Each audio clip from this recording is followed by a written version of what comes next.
மட்டக்களப்பை பொறுத்தளவில் முதல் ஒரு வலுவான தெளிவூட்டல் தேவை.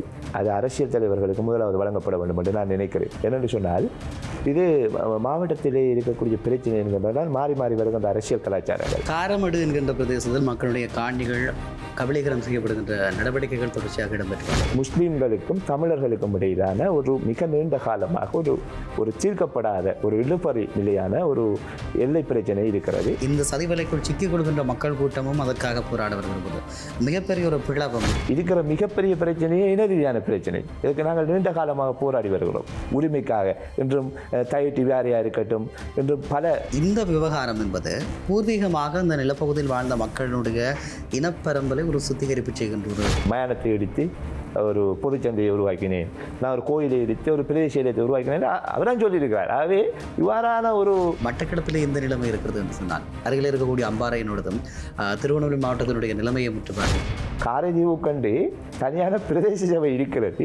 காரைதீவு பிரதேச சபை இருக்கிற வளாகத்தையே கல்முனை மாநகர சபையினுடைய எல்லையாக காட்டியிருக்கிறார்கள். ஸ்ரீ காளி மாதா ஜோதிடம் பிரபல ஜோதிடர் பண்டித் மகாராஜா. தொழில், காதல், திருமணம், குழந்தை பாக்கியம் மற்றும் மந்திர சூனிய பிரச்சனைகளுக்கு நிரந்தர தீர்வு.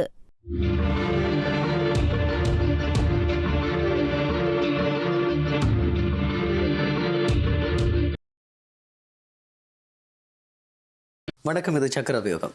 வார்த்தையினும் வாழ்கின்ற கருத்துக்களோடு மோதுகின்ற இடம் சமகாலத்தினுடைய அரசியல் நிலவரங்களை, குறிப்பாக காலத்தினுடைய தேவை கருதி களங்களை நோக்கி நகர்ந்திருக்கிறோம். இலங்கையினுடைய கிழக்கு மாகாணத்தினுடைய மட்டக்களப்பு மாவட்டத்திலே நிற்கிறோம். மட்டக்களப்பு மாவட்டத்திலே இடம்பெறக்கூடிய தமிழ் மக்களுக்கு எதிரான பிரச்சனைகள் தொடர்பாகவும், ஆக்கிரமிக்கப்படுகின்ற நிலங்களில் இருந்து மக்களுடைய இருப்பை இல்லாமல் செய்கின்ற வரை தொடர்ச்சியான பிரச்சனைகள் இடம்பெற்றுக் கொண்டிருக்கிறது. அந்த வகையில் இந்த மக்களுடைய பிரச்சனைகள் தொடர்பாக முன்னாள் மட்டக்களப்பு மாவட்ட அபிவிருத்தி குழுவினுடைய செயலாளர் தஜீபரன் அவர்கள் நம்மோடு இணைந்து கொடுக்கிறார். வணக்கம். வணக்கம். குறிப்பாக மட்டக்களப்பு மாவட்டத்தினுடைய அரசியல் நிலை என்பதற்கு அப்பால் அதனுடைய மக்களுடைய இருப்பு எப்படி இருக்கிறது? மட்டக்களப்பு மாவட்டத்தை பொறுத்தளவில் உங்களுக்கு தெரியும், நிர்வாக ரீதியாக 14 பிரதேச செயலகங்களை கொண்ட ஒரு மாவட்டம். வடகிழக்கிலே பெரும்பாலான தமிழ் பேசும் மக்களை கொண்டதோடு தமிழர்கள் அதிகமாக இருக்கக்கூடிய ஒரு மாவட்டம். அதில் பெரும்பாலும் 10 பிரதேச செயலகங்கள் பிரிவுகளிலே தமிழர்கள் அதிகமாக செறிந்து வாழ்கின்றனர். ஏனைய 4 பிரிவுகளிலே முஸ்லீம்கள் வாழ்கின்ற ஒரு மாவட்டமாகும். இந்த மாவட்டத்தை பொறுத்தளவில் வடக்கு கிழப்பிலே புரையோடி போயிருக்கின்ற மிக நீண்ட கால பிரச்சனைகளில் ஒரு அங்கமான ஒரு மாவட்டமாக சொல்லலாம். இதற்கு முன்னர் இடம்பெற்ற யுத்தகால வடுக்கள், அதன் பின்னரான சுனாமி பாதிப்பு, அதோடு இன்றும் தீர்க்கப்படாத பல பிரச்சனைகள், காணி பிரச்சனைகள், நிர்வாக ரீதியான எல்லை பிரச்சனைகள், வேலைவாய்ப்பு பிரச்சனைகள், கைத்தொழில் என்று ஒரு சவாலோடு ஒரு நடைமுறையில் இருக்கிற ஒரு மாவட்டம். குறிப்பாக இந்த காரமடு என்கின்ற பிரதேசத்தில் மக்களுடைய காணிகள் கபலீகரம் செய்யப்படுகின்ற நடவடிக்கைகள் தொடர்ச்சியாக இடம்பெற்று வந்தது. மட்டக்களப்பு மாவட்டத்திலே நீங்கள் சொல்வது போல் அது கோர்லப்பேட்டு வடக்கிலே இப்போது அதிகம் பேசப்படுகின்ற காரமுனை என்கின்ற ஒரு இடம் சம்பந்தமான பிரச்சனை. மட்டக்களப்பு மாவட்டத்தை பொறுத்தளவிலே வர்த்தமானிப்படுத்தப்படாத பிரதேச செயல பிரச்சனை ஒன்று மிக பேசுபொருளாக பேசப்பட்டு கொண்டிருக்கிறது. அதிலும் விசேடமாக உங்களுக்கு தெரியும், மட்டக்களப்பு மாவட்டத்தில் தேர்தல் ரீதியாக 3 தொகுதிகள், கல்குடா தொகுதி, மட்டக்களப்பு தொகுதி, பட்டிருப்பு தொகுதி என்று. அதில் கல்குடா தொகுதியிலே இருக்கின்ற 4 பிரதேச செயலகங்கள், உதாரணமாக வாழைச்சேனை, வாகரை, கோரளப்பட்டு மத்தி, கோரளப்பட்டு தெற்கு ஆகிய இந்த 4 பிரதேச செயலகங்களுக்குள்ளேயும் ஒரு எல்லை பிரச்சனை ஒன்று மிக நீண்ட காலமாக நிலவி வருகிறது. அதிலும் குறிப்பாக கோரளைப்பட்டு பிரதேச செயலகம் என்பது அது ஒரு வர்த்தமானிப்படுத்தப்பட்ட ஒரு பிரதேச செயலகம். 2000 ஆண்டுக்கு பிற்பாடு ஏற்படுத்தப்பட்ட பரம்பலன ஆணைக்குழுவின் ஊடாக அந்த பிரதேச செயலகத்திலே வர்த்தமானிப்படுத்தப்படாத 2 பிரதேச செயலகங்கள் இயங்கி வருகின்றது. அதில் ஒன்று கோரளைப்பட்டு மத்தி, இன்னொன்று கோரளைப்பட்டு தெற்கு கிரான். இந்த 2 பிரதேச செயலகங்களும் கோரளைப்பட்டு பிரதேச செயலகத்திலிருந்து 2000 ஆண்டு வர்த்தமானிப்படுத்தப்படாமல் ஒரு நிர்வாக ரீதியாக, இன ரீதியாக பிரிக்கப்பட்டு வழங்கப்பட்டிருக்கிறது. இதனை மையப்படுத்தி ஏற்கனவே கோரளைப்பட்டு பிரதேச செயலகத்திலிருந்து 96 ஆண்டுகளுக்கு முற்பட்ட காலப்பகுதியில் கோரளைப்பட்டு மேற்கு என்று ஓட்டமாடி பிரதேச செயலம் பிரிக்கப்பட்டு சென்றிருந்தது. இதனையொட்டி ஏற்கனவே கோரளைப்பட்டு வடக்கு என்று சொல்லி பாகரை பிரதேச செயலம், இது ஏற்கனவே உதவி அரசாங்க அதிபர் பிரிவாக இருந்த ஒரு பிரிவு. இந்த 5 பிரதேச செயல பிரிவுகளுக்கும் மிக நீண்ட காலமாக ஒரு நிர்வாக எல்லை பிரச்சனை நிலை வருகிறது. உதாரணமாக முஸ்லீம்களுக்கும் தமிழர்களுக்கும் இடையிலான ஒரு மிக நீண்ட காலமாக ஒரு தீர்க்கப்படாத ஒரு இழுபறி நிலையான ஒரு எல்லை பிரச்சனை இருக்கிறது. இதில் அதிகமாக என்னை பொறுத்தளவில் நான் தமிழர் என்பதற்காக சொல்லவில்லை, பல தமிழர்களுடைய காணிகள் மிக நீண்ட காலமாக வரலாற்று அம்சம் கொண்ட காணிகள் பறிபோய் கொண்டிருந்தது. அது இன்னமும் அதற்கான முயற்சிகள் இடம்பெற்று வருவதாகத்தான் நான் கருதுகிறேன். நாங்கள் மாவட்ட ஒருங்கிணைப்பு குழு செயலாளராக இருந்த காலப்பகுதியில் நாங்கள் அதுக்கு பல்வேறு நீண்ட கால தீர்வினை எதிர்நோக்கும் பல திட்டங்களை முன்னெடுத்திருந்தோம். இந்த மாதிரி ஆட்சி மாற்றத்துக்கு பிற்பாடு அது இடைநிறுத்தப்பட்டிருந்தது. மீளவும் அந்த முரண்பாடுகளை தோற்றுவிக்கின்ற அடிப்படையில் தான் இன்னமும் அங்கத்திய பிரச்சனைகளுக்கான தீர்வுகள் முன்னெடுக்கப்படுகின்ற அளவில் ஆர்ப்பாட்டங்கள் அங்கங்கே நான் நினைக்கிறேன் ஹிஸ்புல்லா அவர்கள் அண்மை காலங்களில் அது எப்போதுமே ஹிஸ்புல்லா அவர்கள் என்றைக்குமே ஒரு முரண்பாட்டான அரசியல் செய்வதில் கைதேர்ந்தவர். அதை அவருடைய தனிப்பட்ட விமர்சனமாக சொல்லவில்லை, அவரை பற்றி நான் பல காணொலிகளில் பேசியிருக்கிறேன். அதாவது சமூகத்திலே ஒரு அரசியல் தலைவர் என்பவர் பிரச்சனைகளை தீர்க்கக்கூடியவராக இருக்க வேண்டும். ஆனால் அந்த பிரச்சனைகளை அதை அதிகரித்து அதில் புதிதாக தோற்றுவித்து அதை அரசியல் லாபம் தேடுகின்ற ஒரு நபராகத்தான் நான் அவரை பார்க்கிறேன். நீண்ட காலமாக அங்கே இருக்கிற வரலாற்று விழுமியங்கள் பார்க்கப்பட வேண்டும். அங்கே இருக்கக்கூடிய 2 இனங்களுடைய கருத்துக்களுக்கும் முன்னுரிமை அளிக்கப்பட வேண்டும். மதம் சம்பந்தப்பட்ட விடயங்களுக்கு முன்னிலைப்படுத்தாமல், இனம் சம்பந்தப்பட்ட முன்னிலைப்படுத்தாமல், வரலாற்று அம்சங்களுக்கும் நியாயமான விடயங்களுக்கும் முன்னுரிமைப்படுத்தித்தான் எல்லை நிர்ணயமோ அல்லது அங்கே இருக்கிற தீர்வுகள் வழங்கப்பட வேண்டும். இது மாறாக அரசியல் ரீதியான தீர்வுகளை முன்வைக்கின்ற பொழுது முரண்பாடுகள் தீர்க்கப்படாது, இதைவிட மோசமான முரண்பாடுகள் எழக்கூடிய வாய்ப்பு இருக்கும். நீங்கள் சொல்கின்ற காரமுனை என்கின்ற ஒரு பிரதேசமே கிடையாது என்னை பொறுத்தளவில். அது ஒரு கிராமம். காரமுனை என்பது ஏற்கனவே வர்த்தமானிப்படுத்தப்பட்டிருக்கின்ற கோரளைப்பட்டு வடக்கு பிரதேச செயலகம் மிக தெளிவாக வர்த்தமானிப்படுத்தப்பட்ட ஒரு பிரதேசம். அந்த பிரதேசத்திலே இருக்கக்கூடிய கிராம சேவையாளர் பிரிவு தான் புனானை கிழக்கு மாங்கனி தெற்கு. இந்த புனானை கிழக்கும் மாங்கனி தெற்கும் ஏற்கனவே இலங்கை அரசினால் வர்த்தமானிப்படுத்தப்பட்ட கிராம சேவையாளர் பிரிவுகள். அதற்கு சரியான கிராம சேவையாளர் இருக்கிறார், அதுக்கு பிரதேச செயலர் பிரிவு இருக்கிறது. அதிலே கொழும்பு பிரதான வீதியை அண்டிய பகுதியிலே அதிலே ஒரு சில கிராமங்கள் இருக்கிறது. உதாரணத்துக்கு எங்களுடைய வாழைச்சேனை சார்ந்தவர்களுக்கு தெரியும், குப்ளாக்கோடி, வெள்ளாமச்சேனை, காரமுனை, கேணி நகர், ஆலங்குளம், இப்படியான கிராமங்கள் இருக்கிறது. இந்த கிராமங்களிலே தமிழர்களும் இருக்கிறார்கள், முஸ்லீம்களும் இருக்கிறார்கள், முஸ்லீம்கள் விவசாய ரீதியாக இருக்கிறார்கள், இதை விட தமிழர்கள் அதிகமாக இருக்கிறார்.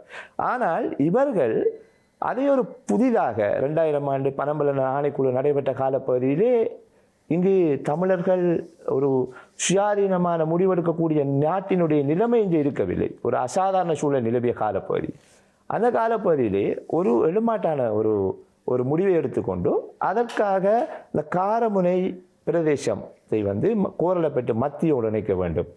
அதில் இருக்கிற பெரும்பாலான நான் இருக்கிற 240 ஸ்கொயர் கிலோமீட்டர் 240 ஸ்கொயர் கிலோமீட்டரையும் பாகரை பிரதேசத்தில் இருந்து மத்தியோடு இணைக்க வேண்டும் என்கின்ற ஒரு எண்ணப்பாட்டினை உருவாக்கி அதற்கு ஏற்கனவே அந்த ஆணைக்குழு அதற்கான தீர்வு கொடுத்த அந்த அடிப்படையிலே அதை முன்னிலைப்படுத்தி அதை அரசியல் ரீதியில் திணிக்க பார்க்கிறார்கள்.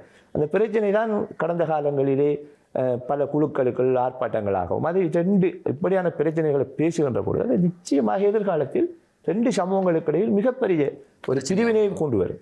அதுவே நான் அதில் மிக தெளிவாக நான் முஸ்லீம் மத தலைவரோடு பேசியிருந்தேன்.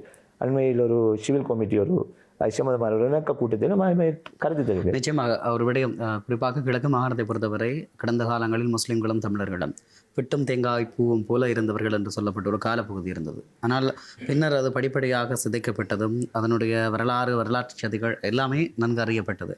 இப்படியான ஒரு சூழலில் இந்த விவகாரமும் இப்போது இருக்கக்கூடிய அரசியல்வாதிகளுடைய வரும் அரசியலுக்காக பூதாகரப்படுத்தப்படுமாக இருந்தால் அங்கு பூர்வீகமாக வாழுகின்ற மக்கள் தங்களுடைய உரித்துக்களை கூறுவதில் தடை இருக்காது. அதே நேரம் இந்த சதிவலைக்குள் சிக்கிக் கொள்கின்ற மக்கள் கூட்டமும் அதற்காக போராட வருகிற போது மிகப்பெரிய ஒரு பிளவும் மீண்டும் ஒரு இரத்தக்கடறியும் ஏற்படுவதற்கான வாய்ப்புகளும் இருக்கிறது. நாங்கள் அதைத்தான் சொல்கிறோம். என்னென்று சொன்னால் சாதாரணமாக முஸ்லீமோ தமிழோ இங்கு சாதாரணமான காணி பிரச்சனைகள் நிர்வாகியாக தீர்க்கப்பட வேண்டும். ஓட்டமாவடி வாழைச்சேனையிலே நிரம்ப காணி பிரச்சனை இருக்கிறது. ஒரு குறிப்பிட்ட நிலப்பகுதியிலே ஒரு 5 பேர் 4 பேர்களிலே 2 குடும்பங்கள் வாழ்கின்ற ஒரு கஷ்டமான சூழ்நிலை இருக்கிறது. ஆகவே அவர்களுக்கு ஒரு பொருத்தமான காணி கொடுக்கப்பட வேண்டும். அவர்களுடைய பிரச்சனைகள் உண்மையில் நிவர்த்தி செய்யப்படும். நீண்ட காலமாக கிரான் பாகரை பிரதேசங்களிலே விவசாயம் செய்கிறவர்களுக்கு அவர்களான காணி உரிமை பற்றி ஒரு நியாயமான கோரிக்கை. இதை விடுத்து அரசியல் ரீதியான நிகழ்ச்சிகளுக்காகவும் தங்களுடைய பெயர்களை பொறித்து கொள்வதற்காகவும் சாதாரணமான மக்களை காரணம் காட்டி அரசியல் ரீதியாக பெருமளவான நிலப்பரப்புகளை பறிப்பது. 240 ஸ்கொயர் கிலோமீட்டர் என்பது எவ்வளவு பெரிய நிலப்பரப்பு. அதில் எத்தனை பாரம்பரிய தமிழ் கிராமங்கள் இருக்கிறது. அந்த பாரம்பரிய தமிழ் கிராமங்களை கொண்டு எவ்வாறு இன்னொரு பிரதேசத்தோடு இணைப்பது. வடக்கு கிழக்கை பொறுத்தளவில் இருக்கிற மிகப்பெரிய பிரச்சனையே இன ரீதியான பிரச்சனை. இதற்கு நாங்கள் நீண்ட காலமாக போராடி வருகிறோம் உரிமைக்காக. இன்றும் தைட்டி வியாரியாக இருக்கட்டும், இன்றும் பல வடக்கு கிழக்கிலே காணி சம்பந்தமாக தான் போராடி கொண்டு வருகிறோம். கடந்த கால போராட்டங்களுடைய அந்த வடுக்கள் கூட அதற்குரிய எடுத்துக்காட்டை பார்த்தீர்கள் என்றால் காணி தொடர்பான பிரச்சனை. அவ்வாறு இருக்கின்ற இந்த சந்தர்ப்பங்களில் இவ்வாறு 240 ஸ்கொயர் கிலோமீட்டர் காணியை கோருவது, ஏற்கனவே கிரான் பிரதேசத்தினோடு இணைந்திருக்கக்கூடிய வடமுனை, கள்ளிச்சை, வாகனேரி போன்ற தமிழ் பிரதேசங்களை ஏற்கனவே இருக்கின்ற பழைய வர்த்தமானியை காட்டி ஓட்டமாடியோடு நிர்வகிக்க கேட்பதெல்லாம் இது ஒரு நிச்சயமாக இந்த மாவட்டத்திலே ஒரு இனத்தை ஒற்றுமைப்படுத்துகின்ற விடயமாக பார்க்க முடியாது. அது நீங்கள் சொல்வது போல் அது தொடர்ந்து ஆர்ப்பாட்டங்களை முன்னெடுத்து அது அரசியல் ரீதியாக அங்கே இருக்கின்ற அரசியல் தலைவர்கள் அதை ஊக்குவித்து கொண்டு தங்களுடைய அரசியலை கொஞ்சம் மையப்படுத்துவது. உண்மையில் உங்களுக்கு தெரியும், கல்குடாவிலே அவங்களுக்கு முஸ்லீம்கள் செறிந்து வாழ்கின்ற ஓட்டமாடி வாழைச்சனையிலே முஸ்லீம் காங்கிரஸுக்கு ஒரு அரசியல் இடைவெளி இருக்கிறது. அந்த அரசியல் இடைவெளி அங்கு ஒரு பாராளுமன்ற பிரதித்துவத்தை கூட அதை விளக்க செய்திருக்கிறது. ஆகவே எதிர்காலத்திலே அங்கே மாகாண சபை தேர்தல்கள், பாராளுமன்ற தேர்தல்கள் இடம்பெறக்கூட அந்த வாக்கு வங்கியை தக்க வைப்பதற்காக இவ்வாறான விடயங்களை முன்னெடுப்பதன் மூலம் வாக்கு வங்கிக்கான அரசியலை முன்னெடுப்பதற்காக இன ரீதியான குழப்பங்களை ஏற்படுத்துவது பாராளுமன்ற உறுப்பினர் ஹிஸ்புல்லா செயற்படுகிறாரா என்கிற சந்தேகம் எனக்கு இருக்கிறது. ஏனென்றால் எல்லாருக்கும் தெரிந்த விடயம் அங்கே எத்தனை தமிழர்கள் இருக்கிறார்கள். உங்களுக்கு தெரியும், காணி தொடர்பான பிரச்சனை பேசுகின்ற பொழுது எல்லாரும் சொல்வார்கள் முஸ்லீம்களுக்கு மிக குறைந்த சதவீதமான காணிகள் இருக்கின்றதை சொல்வார்கள். பாகரையிலேயும் கிரானிலேயும் இருக்கிற விவசாய நிலங்களை எடுத்து பார்த்தால், நீங்கள் புள்ளியோர எடுத்து பார்த்தால் மிக கூடுதலான வயல்காணிகள் ஓட்டமாடி வாழைச்சேனை சேர்ந்த முஸ்லீம்களுக்கு இருக்கிறது. நாங்கள் அதை பிழை என்று சொல்லவில்லை, அது அவருடைய விவசாயம் செய்கிறார்கள். ஆகவே அது பாகரையிலே சொல்வார்கள் அதிகளவான காணிகள் வாகரையில் இருக்கிறது. நிச்சயமாக நீங்கள் வாகரையோடு மட்டுப்படுத்தி விடுகிறீர்கள். வாகரை தாண்டி வெறுகள் தாண்டி திருவண்ணாமலை மாவட்டத்தினுடைய மூதூர் பிரதேச செயலாளர் பிரிவினுடைய தோப்பூரை தாண்டி அங்கால இருக்கக்கூடிய நல்லூர் போன்ற பிரதேசங்களிலும் இங்கே இருக்கக்கூடியவர்களுக்கான காணிகள் இருப்பதாக சொல்லுகிறார்கள். இப்போ இந்த விவகாரம் என்பது பூர்வீகமாக இந்த நிலப்பகுதியில் வாழ்ந்த மக்களுடைய இனப்பரம்பலை ஒரு சுத்திகரிப்பு செய்கின்ற ஒரு விடயமாக பார்க்கப்படுகிறது.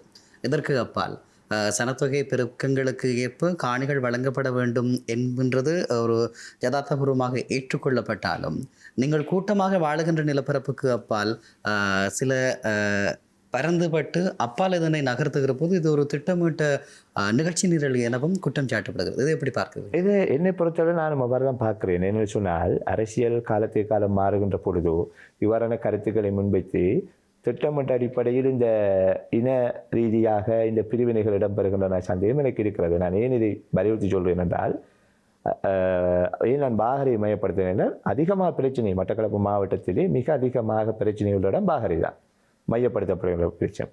அதே நேரம் பாகரையில் ஏற்கனவே வர்த்தமானிப்படுத்தப்பட்டிருக்கின்ற ஒரு பிரதேசத்தினை, ஏற்கனவே நிர்வாக ரீதியிலே ஒரு ஒழுங்கு செய்யப்பட்ட ஒரு பிரதேசத்தில் புதிதாக ஒரு விடயத்தை உட்புத்துவது எவ்வாறு சாத்தியமான விடயம்? அது ஒரு இன ரீதியான விடயமாகத்தானே நாங்கள் பார்க்க வேண்டியிருக்கிறது. ஏற்கனவே தீர்வு என்பது ஒரு பிரச்சனை இருக்கிற இடத்தில் தீர்வை வழங்க முன்வைக்கலாம். ஏற்கனவே ஒரு இடம் நடைமுறையில் இருக்கின்ற விடயத்தில் பிரச்சனையை உட்புத்துவதை தீர்வுக்கான விடயமாக பார்க்க முடியாது. அது மாறாக அந்த காணிகளை பெற்றுக்கொள்ள வேண்டும் என்பதற்காக அரச நடைமுறை காணி இல்லாத ஒருவருக்கு அரச சட்டத்திட்டங்களுக்கு ஏற்ற மாதிரி ஒரு பிரதேசத்தினூடாக ஒரு நடைமுறை இருக்கிறது. அதில் சிங்களவர், தமிழர், முஸ்லீம்கள் என்ற பாகுபாடெல்லாம் இல்லை. அந்த பிரதேசத்தில் அவர் வதிய வேண்டும். ஏன் காணி பிரச்சனையை ஓட்டமாடியிலும் வாழைச்சேனை மட்டும் காணி பிரச்சனை, மட்டக்களப்பு மாநகரத்திலே இன்னமும் காணி இல்லாத எத்தனையோ குடும்பங்கள் வைக்கின்றன. களுவாஞ்சிக்குடி பிரதேசத்திலே காணி இல்லாத குடும்பங்கள் வைக்கின்றன. அப்படி தமிழர்களுக்கும் எதிர்காலத்திலும் இப்போதும் காணி பிரச்சனை எழுந்து கொண்டு தான் இருக்கிறது. ஆகவே சனப்பரம்பலனுடைய அடிப்படையிலே காணி பிரச்சனை வழங்க போனால் உண்மையிலே மட்டக்களப்பு மாவட்டத்துக்கு அதிகளவான காணிகள் தமிழர்களுக்கு வழங்கப்பட வேண்டும். வீதாச்சார வைப்பேன் சொல்றேன். ஆனால் மட்டக்களப்பிலே வெறும் அரச காணிகள் மட்டும்தான் இருக்கிறதா? இல்லை, தொல்பொருளுக்கு சொந்தமான காணிகள் இருக்கிறது. மகாவலி அபிவிருத்தி அதிகார சபைக்கு சொந்தமான காணி இருக்கிறது, வனவள திணைக்களத்துக்கு சொந்தமான காணிகள் இருக்கிறது, பாதுகாக்கப்பட வேண்டிய காணிகள் என்று இந்த சதுப்பு நிலங்கள், கண்டல் தாவரம் கூட காணிகள் இருக்குது. ஆகவே ஒட்டுமொத்தமான கணக்கு எடுத்துக்கொண்டு அதை எல்லாமே தமிழர்களுடைய காணிகள் தான் என்று சொல்வதையும் ஏற்றுக்கொள்ள முடியாது. ஆக பாவனைக்குட்பட்ட காணிகளைத்தான் சேர்க்க வேண்டும். ஆகவே வாகரையிலே ஏற்படுத்தப்படுகின்றது ஒரு திட்டமிட்ட ஒரு ஒரு ஒரு நிகழ்ச்சி நிலம் என்ற அடிப்படையை தான் நான் கருத்தினை சொல்வேன். ஏனென்றால் அங்கு அந்த மக்கள் மிக யுத்தத்தால் பாதிக்கப்பட்டவர்கள், இன்னும் ஒரு வறுமை கோட்டுக்குள் வாழ்கின்ற மக்கள், அவர்களுக்கு தங்களுடைய வாழ்க்கைக்கே ஒரு போராட வேண்டிய சூழல். அவ்வாறான சூழற்பகுதியில் காணிகளுக்காக போராடுவார்கள் என்றால் நிச்சயமாக இல்லை. ஆகவே எதிர்காலத்திலே இந்த இதுகள் ஏற்கனவே கடந்த காலங்களிலே பார்லமெண்ட் உறுப்பினர் பல குற்றச்சாட்டுகள் இருக்கு. அவரே சொல்லியிருக்கிறார், நான் ஒரு கோயிலை எடுத்துவிட்டு அந்த பிரதேச சேலத்தை கட்டினேன். இன்னும் பாலச்சனை இருக்கிறவர்களுக்கு தெரியும், அங்கே ஒரு உண்மையிலே ஒரு அம்மன் கோயில் அங்கே இருந்தது. அந்த இடத்திலே ஒரு மயானம் இருந்தது. அது உங்களுக்கு தெரியும்பா, அந்த ஓட்டமாவடி அந்த சுற்றுவட்டம் அந்த ரவுண்ட ஓட்டிலிருந்து அன்னூர் வீதி வழியாக வருகின்ற அங்கே ஒரு போஸ்ட் ஆஃபீஸ் இருக்கிறது. அதுக்கு பக்கத்தில் பிரதேச செயலகம் கோர்லப்பேட்டு பிரதேச செயலகம் இருக்கிறது, கோர்லப்பேட்டு மேற்கு.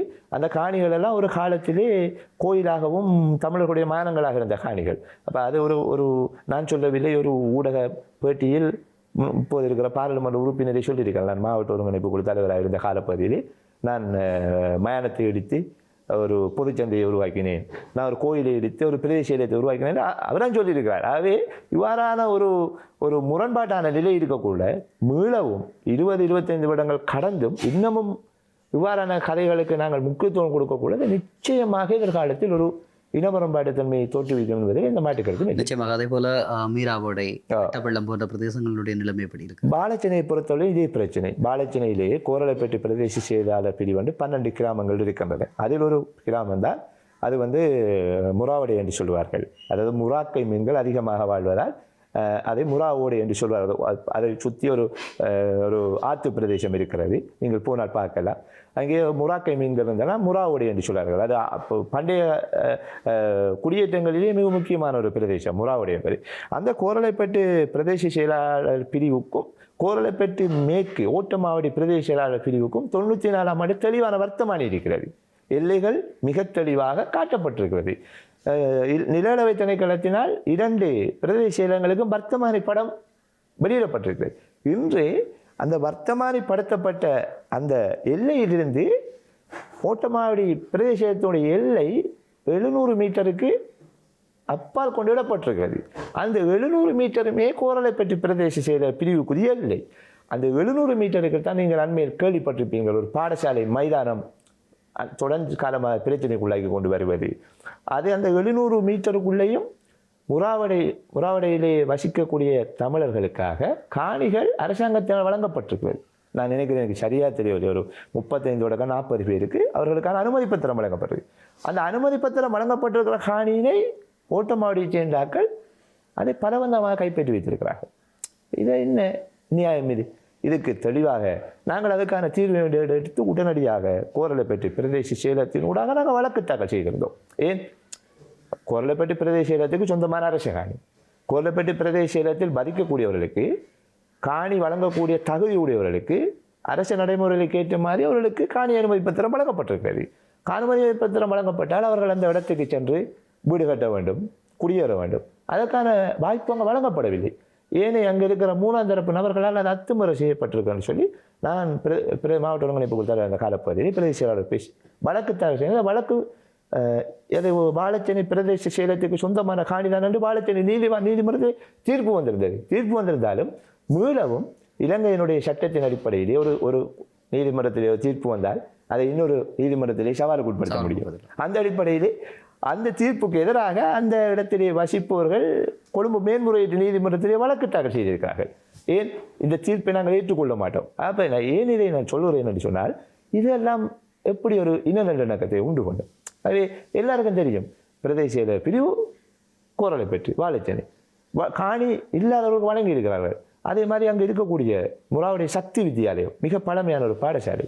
நீங்கள் ஊடகங்களிலே பார்த்திருப்பீர்கள், நிறைய ஆர்ப்பாட்டங்கள் முன்னெடுக்கப்படும். காலத்துக்கு காலம் அரசியல் தலைவர்கள் பார்வையிடுவார். அந்த காணிக்கும் ஒரு மைதானம் இல்லை.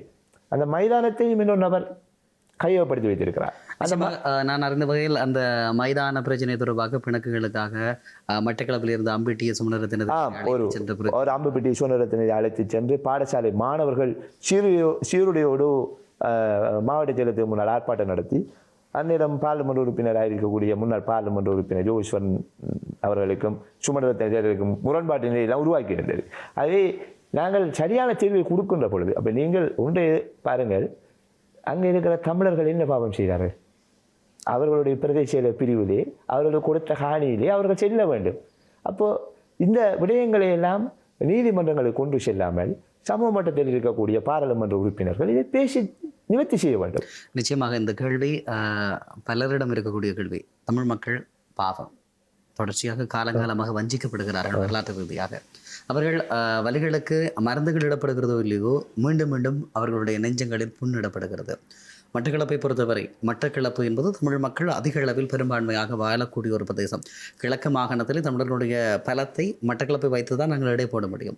இப்படி இருக்கக்கூடிய நிலையில் மட்டக்களப்பிலே எந்த நிலைமை இருக்கிறது என்று சொன்னால் அருகில் இருக்கக்கூடிய அம்பாறையினோடதும் திருவண்ணாமலை மாவட்டத்தினுடைய நிலைமையை முற்று பாருங்கள். ஆகவே இதற்காக மக்களுடைய பிரதிநிதிகளாக மக்கள் அடையாளப்படுத்துகின்ற, மக்கள் வாக்களிக்கின்ற, மக்கள் ஒரு அதிகாரத்தை வழங்கி இருக்கக்கூடியவர்கள் ஏன் இவ்வளவு மந்தகதியாக இந்த பிரச்சனைகளுக்கு கையாளுகிறார்கள்? உண்மை நான் இதை ஒரு மிக கவலையாக தான் நான் பார்க்குறேன். என்னென்னு சொன்னால், நீங்கள் சொன்னது போல் கிழக்கு மாகாணம் என்பது உங்களுக்கு தெரியும், அம்பாறை மட்டக்களப்பு 64ஆம் ஆண்டுக்கு முதலே ஒரு சேர்ந்திருந்த ஒரு மாவட்டம்.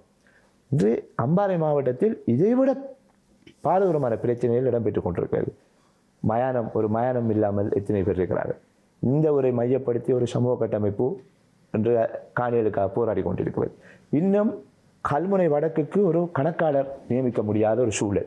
இன்னும் கல்முனை வடக்குக்கு வழங்கப்பட்டிருக்கிற உபபிரதேசத்துக்கு காணிக்குரிய அதிகாரம் வழங்கப்படவில்லை. வெறும் ஒரு அலுவலகத்தை வழங்கி இருக்கிறார்கள். என்று கல்முனை முஸ்லீம் பிரிவுக்கு போய்த்தான் அவர்கள் காணிக்கான விண்ணப்பத்தை கொடுட வேண்டும். என்று கல்முனையில் இருக்கக்கூடிய ஒரு வர்த்தக தேவைக்கு ஒரு காணியினை குத்தகை பெற வேண்டுமாயிருந்தால் அதற்கான அதிகாரம் கல்முனை வடக்கு பிரதேசத்துக்கு இல்லை. ஒரு கணக்காளர் ஒரு கணக்கீட்டுக்கான அதிகாரமும் இல்லை, காணிக்கான அதிகாரமும் இல்லை. ஒரு பிரதேச செயலாளர் மாத்திரம் நியமிக்கப்பட்டிருக்கிறார். அதுக்கு நாங்கள் பலதரப்பட்ட அமைச்சர். அது மாதிரி அதே போன்று உங்களுக்கு தெரியும் காரைதீவு ஒரு எல்லைப்படுத்தப்பட்ட பிரதேசம். விபுலானந்த அடிகளார் பிறந்த ஒரு பிரதேசம். அதிலும் உங்களுக்கு தெரியுமோ தெரியவில்லை, ஆழமாக தேடி பாருங்கள்.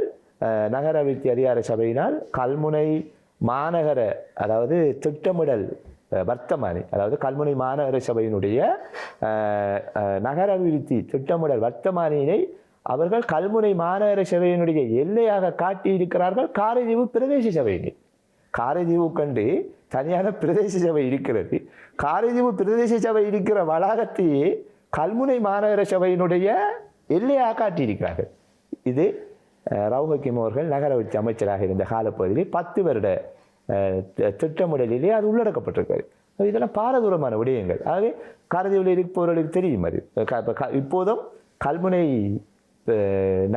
மாநகர சபையினுடைய அபிவிருத்திக்கான அந்த திட்டமிடல் வர்த்தமானி எல்லை என்று காட்டப்பட்டிருக்கிற இடத்தில் தான் காரைதீவு பிரதேச சபையை இயங்கிக் கொண்டிருக்கிறது.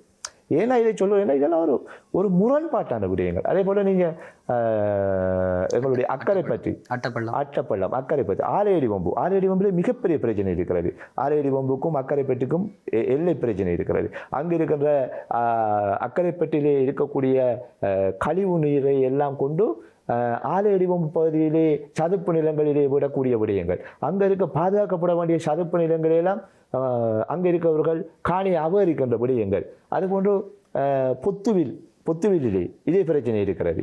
போலீஸ் அடியேற்றத்தில் அந்த இடங்களிலே எல்லாம் பார்க்கின்ற பொழுது அங்கும் தமிழர்கள் வாழ்கின்ற பிரதேசங்களை எல்லாம் அபகரிக்கின்ற பிரச்சனை இருக்கிறது. ஆகவே இந்த விடயங்களை எல்லாம் ஒரு பொதுவான ஒரு வரும் செய்தித்தளங்கள் வரும் செய்திகளாக இடுவதைத்தான் நான் அதிகம் பார்க்கிறேன். இதை ஆழமாக ஆய்வு செய்து இதற்கான தீர்வுகள் என்ன, எதிர்காலத்தில் எந்த நிலை தொடருமாக இருந்தால், இந்த அண்மையில் இடம்பெற்ற இலங்கை அரசாங்கத்தினால் வெளியிடப்பட்ட புள்ளி விவரத்தை பார்த்தால் ஒரு கிழக்கு மாகாணத்தினுடைய நிலையை நான் சொல்ல தேவையில்லை.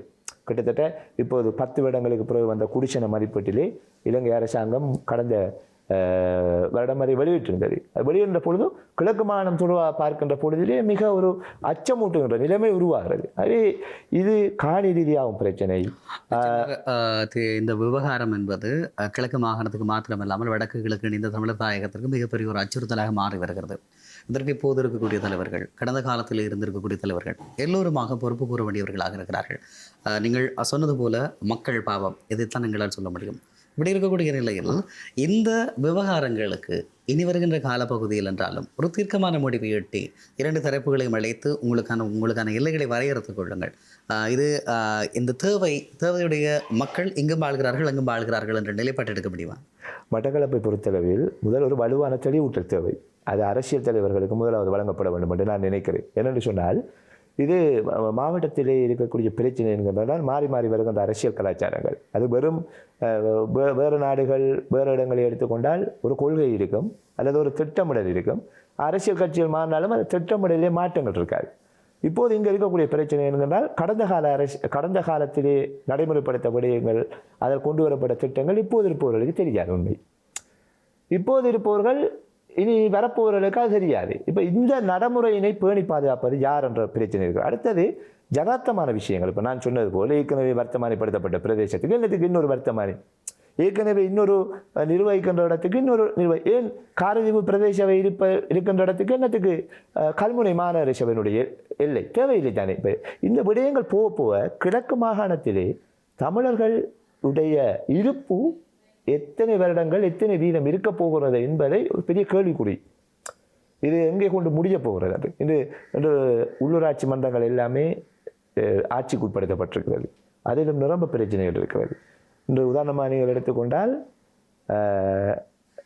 நீங்கள் வரும் போன்ற வழியில் பாருங்கள், மஞ்சம் தொடுவாய் என்பது மாநகர சபை, மட்டக்களப்பு மாநகர சபை. மஞ்சம் தொடுவாயில் இருக்கக்கூடிய போலீஸ் நிலையத்துக்கு காத்தாங்குடி என்று பெயரிடப்பட்டிருக்கிறது. நான் ஏன் இதை சொல்கிறேன் என்றால், ஒரு தவறான விடையை மாறி செய்தாலும் தவறுதான். ஏனென்றால் இதே விடயத்தில் அண்மையில் நீங்கள் பார்த்திருப்பீர்கள், ஏறாவூர் நகர சபையிலே நீங்கள் செங்கலடியால் செல்லக்கோள் பாருங்கள், அதில் ஒரு மதுபான சாலை இருக்கிறது, ஏறாவூர் லிக்கர் சோப் என்று சொல்லி, அதாவது இந்த செல்லம் சேர்த்ததுக்கு வரும்பொழுது அங்கே ஏறாவூர் நகர சபையில் இருக்கக்கூடிய ஒரு உறுப்பினர் அதற்கு ஆட்சேபனை தெரிவிக்கிறார். அதப்படி ஏறாவூர் நீங்கள் மதுபான சாலை என்று செங்கலடியில் இருக்க முடியும், அதை எவ்வாறு அப்படி வைக்க முடியும் என்று சவாலுக்கு உட்படுத்துகிறார். ஆனால் மட்டக்களப்பு மாநகர சபையில் ஒரு அரசு நிறுவனம், ஒரு போலீஸ் நிலையம் காத்தாங்குடியில் இருக்கிறது, அங்கே அழகாக அடித்திருக்கிறது. நான் இன ரீதியாக கருத்து வெளியிடவில்லை. ஆகவே ஆரம்பம் முதலே இவ்வாறான தவறுகளை நாங்கள் சரி செய்ய தொடங்கினால் தேவையற்ற முரண்பாடுகளை நாங்கள் தவிர்த்துக் கொள்ள முடியும். இப்போ அந்த இடத்திலே ஒரு அரசு நிறுவனம் என்றால் அவர்கள் சரியான பேர் பல இணையவர்கள் இட வேண்டும். அதற்கான ஏற்பாட்டினை யார் செய்ய வேண்டும்? அது சார்ந்தவர்கள் அதை முன்னெடுக்க வேண்டும். காலப்போக்கில் இன்னொரு 20 வருடங்களுக்கு பிறகு அந்த அந்த பதாதை ஒரு ஆதாரமாக காட்டப்படும். நாங்கள் எப்படி அந்த விடயங்களை நாங்கள் கடந்து, இது ஒரு சாதாரண விடயம் தான் என்று கடந்து போகல, அந்த பதாதை இணையாதாரமாக காட்டும். உண்மையிலே நான் நேற்று ஒரு ஊடகத்திலே பார்த்தேன், ஏறாவூர் நகர சபையில் ஏறாவூர் நகர சபை ஒரு மிக நீண்ட காலமாக இழுபறியில் இருந்த ஒரு சந்தையை திறந்து வைத்திருந்தார்கள். அதிலே முஸ்லிம் கட்சியினுடைய தலைவர் பாலமுடு ரவுஹிக்கும் அவர்கள் ஏறாவூர் நகர சபையும் புன்னக்கூடா கடற்கரையினையும் தொடர்படுத்தி பேசுகிறார். செங்கலில் இருப்பவர்களுக்கு புன்னக்கூடா கடற்கரை எங்கே இருக்கிறது என்று சொல்லி, ஏறாவூர் நகர சபையினுடைய எல்லை தெரியும், மிக்ஸ்டர் மீராக்கணி பிரச்சனை தெரியும். ஆகவே அவர் பாசுக்கூடா கடற்கரையை விட மிகச்சிறப்பான கடற்கரை புன்னக்கூடா கடற்கரை. புன்னக்கூடா கடற்கரையை அபிவிருத்தி செய்வதற்கு ஏறாவூர் நகர சபை தயார்படுத்த வேண்டும், திட்டமிட இணைத்துக் கொள்ள வேண்டும். எதை நோக்கி பேசுகிறார்கள் என்று எனக்கு விளங்கவில்லை. ஆகவே செங்கலடியிலும் இதே பிரச்சனை இருக்கிறது.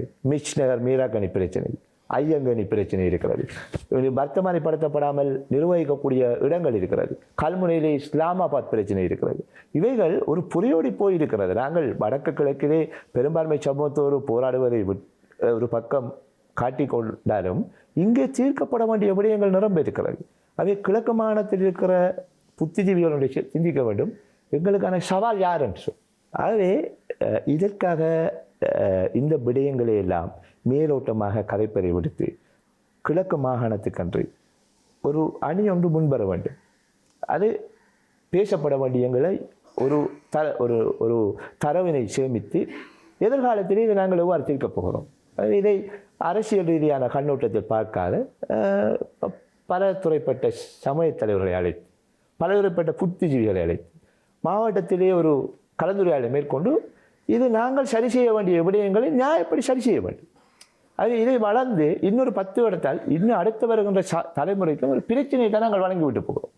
ஒரு பதாதையை பிழை என்று வைத்துவிட்டு அதே பதாதையினை 10 வருடத்துக்கு பிற்பாடு அடையாளமாக காட்டுகின்ற நடைமுறையை நிறுத்திவிட்டு பேசப்பட வேண்டும். நீங்கள் சொல்வது போல் காரமணி பிரச்சனை பேசப்பட வேண்டும், உயராவூர் பிரச்சனை பேசப்பட வேண்டும், இஸ்லாமாபாத் பிரச்சனை பேசப்பட வேண்டும், காரதீவில் இருக்கிற எல்லை பிரச்சனை பேசப்பட வேண்டும், ஆலையிடும் பிரச்சனை பேசப்பட வேண்டும், மூதூர் கிளிவடி பிரச்சனை பேசப்பட வேண்டும், கிண்ணியாவில் இருக்கக்கூடிய எல்லை பிரச்சனை பேசப்பட வேண்டும் என்றுதான் நாங்கள் விரும்புகிறோம். பொதுவாக எந்த விதமான நிறங்கள் பூசப்படாமல், எந்த விதமான அரசியல் எதிர்பார்ப்புகள் இல்லாமல் ஒரு திறந்த மனதோடு மக்களுக்கான விஷயங்கள் பேசப்பட வேண்டும். பேசப்பட்டு தமிழர் தரப்பில் இருக்கக்கூடிய வரலாற்று விடயங்கள் பாதுகாப்பதற்கு அது முழுமனதோடு ஒத்துழைத்து ஏனைய சம்பவங்களும் பாதிப்பில்லாமல் எங்களுடைய நியாயப்பாடுகள் இதுதான் எங்களுடைய நியாயப்பாடுன்னு சொல்லி அதனை முன்னிறுத்தி கிழக்கு மாகாணத்துக்கு ஒரு தீர்வினை வழங்காவிட்டால் நிச்சயம் அடுத்தடுத்த காலங்களிலே மிக பாரிய பின்னடைவை கிழக்கு மாகாணம் எதிர்கொள்ளும் என்பதில் எந்த மாற்று கருத்துமில்லை. நீங்கள் அது மாத்திரமல்ல, ஊடகங்களும் வெறுமனை கிழக்கு மாகாணத்தில் செய்தி சேகரிப்பாக இருந்து விடாமல் கல்வி நிலை தொடர்பாக கடந்த 10 வருடத்தில் ஆய்வு நடத்த வேண்டும். இங்கே பிறப்பு வீதம் தொடர்பான ஒரு பெரிய ஆய்வினை நடத்த வேண்டும். எத்தனை ஆலயங்கள் எல்லைப்புறங்களிலே இல்லாமலாக்கின்ற நிலைமை இருக்கிறது, அது தொடர்பான விடயங்களை பேச வேண்டும். அதே இவைகளை எல்லாம் ஒரு பொதுத்தளத்திலிருந்து பேசினால் மாத்திரம்தான் ஆக குறைந்தது நாங்கள் அபிவிருத்தி செய்யாவிட்டாலும் எங்களுடைய அடையாளங்களை ஓரளவு பாதுகாக்கின்ற நடவடிக்கையாக எதிர்காலத்திலே மேற்கொள்ள முடியும். நிச்சயமாக நன்றி திரு தஜிதரன் அவர்களே, உங்களுடைய நேரத்தை எங்களோடு பகிர்ந்து கொண்டமைக்காக நன்றி. நேர்களே, மட்டக்களப்பு மாவட்டத்திலே தமிழ் மக்களுடைய காணி பிரச்சனைகள் தொடர்பாகவும் முஸ்லிம் தமிழ் சமூகங்களுக்கு இடையிலே எப்படியான பிளவுகள் ஏற்படுத்தப்படுகிறது, எப்படியான பிரச்சனைகள் பூதாகரமாக ஆக்கப்படுகிறது என்பது தொடர்பாகவும் பேசியிருக்கோம். மற்றொரு காணொலியில் சந்திக்கலாம். வணக்கம்.